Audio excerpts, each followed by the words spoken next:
जय माँ जगदम्बे काली के मेरे प्रिय साधकों एवं मित्रों, स्वागत है आपका मेरे इस YouTube चैनल दुर्लभ विद्याएं में।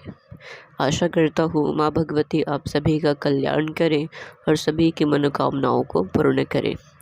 आज मैं जिस मंत्र के विषय में बताने वाला हूँ वह केवल मंत्र ही नहीं अपितु महामंत्र है, क्योंकि आज जिस मंत्र के विषय में मैं बताने जा रहा हूँ, इसी मंत्र के माध्यम से आप किसी भी प्रकार के अस्त्र को काट सकते हैं, बाण को काट सकते हैं, मारण विद्या को काट सकते हैं, भस्म कर सकते हैं। उदाहरणार्थ, अगर किसी दुष्ट तांत्रिक ने किसी पे मारण विद्या चला दी है, बाण विद्या चला दी है, अस्त्रों का संधान कर दिया है उसे आघात पहुंचाने के लिए, तो आप वैसी अवस्था में अगर इस महामंत्र का प्रयोग करते हैं तो निश्चित रूप से आपके ऊपर आई हुई अनिष्टकारी विद्या भस्म हो जाएगी इसी महामंत्र के प्रयोग से।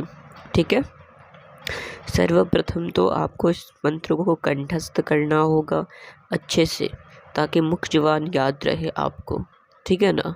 उसके पश्चात अगर ऐसी अवस्था आए दूसरों पे, तो आपको सर्वप्रथम भगवान श्री राम जी का स्मरण करना है और मन ही मन प्रार्थना करनी है कि आप इस महामंत्र का प्रयोग करने जा रहे हैं जिस पे उसके ऊपर से सारी बाधाओं का निवारण हो जाए।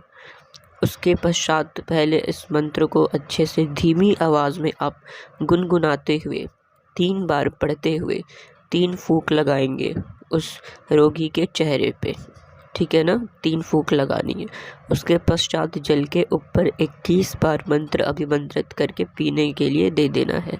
जैसे एक बार मंत्र पढ़ा और 1 फूंक लगाई, इसी प्रकार से 21 बार आपको मंत्र पढ़ के 21 फूंकें लगानी है और जल उसको तत्काल पीने के लिए दे देना है। ठीक है ना। देने के पश्चात आपको 4 लौंग लेनी है। 4 लौंग, चारों पे 11 बार मंत्र को अभिमंत्रित करना है। जैसे 1 लौंग लिया, 1 बार मंत्र पढ़ा, 1 फूंक लगाई, इसी प्रकार 1 लौंग पे 11 बार अभिमंत्रित करना है इसी मंत्र को, और तत्काल 1 लौंग खाने के लिए उस रोगी को दे देना है। बाकी के 3 लौंग उस रोगी को अगले दिन, एक सुबह में नाश्ता करने के पश्चात, एक दोपहर में और एक रात्रि में सोने से पूर्व, ठीक है ना, खाने के लिए कह देना है। बस इतना ही करना है। इतना करने के साथ ही उस व्यक्ति के ऊपर, उस मानव मनुष्य व्यक्ति के ऊपर जिस भी प्रकार की अनिष्टकारी ऊर्जा होगी या उसके पर मारण विद्या का प्रयोग किया गया होगा, मुठ विद्या चलाई गई होगी या किसी प्रकार से अस्त्रों का संधान कर दिया गया होगा, तो इस महामंत्र के प्रभाव से तत्क्षण कट जाएगा। जो अनिष्टकारी विद्या होगी तत्क्षण भस्म हो जाएगी, कट जाएगी, रोगी बच जाएगा और पूर्ण रूप से स्वस्थ हो जाएगा।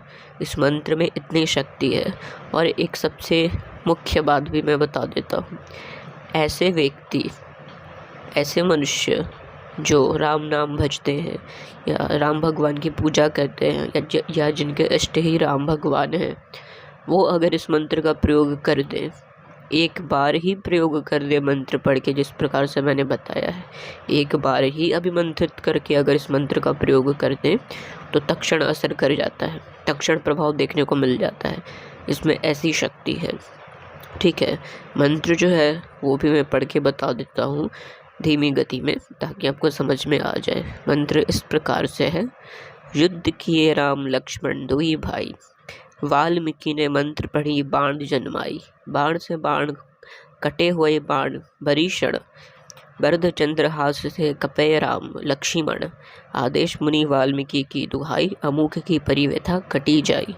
जहाँ पे अमुक शब्द आया है वहाँ पे आपको रोगी का पूर्ण नाम लेना है।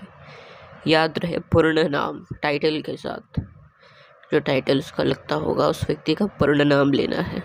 तो ये महामंत्र है। ठीक है ना। इस मंत्र में बहुत ज़्यादा शक्ति है। इसी मंत्र के प्रभाव से बड़े से बड़े बाण विद्या को और अस्त्रों को काटा जाता है, अस्त्रों का निवारण कर दिया जाता है। ऐसे अस्त्रों का जो अस्त्र आघात के लिए किसी पे छोड़े जाते हैं, नुकसान पहुंचाने के लिए। ठीक है।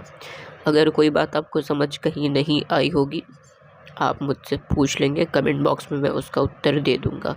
मैं मिलता हूँ अगले वीडियो में कुछ गुप्त अन्य जानकारी और सिद्ध मंत्रों के साथ। तब तक के लिए जय माँ जगदम्बे कालिके।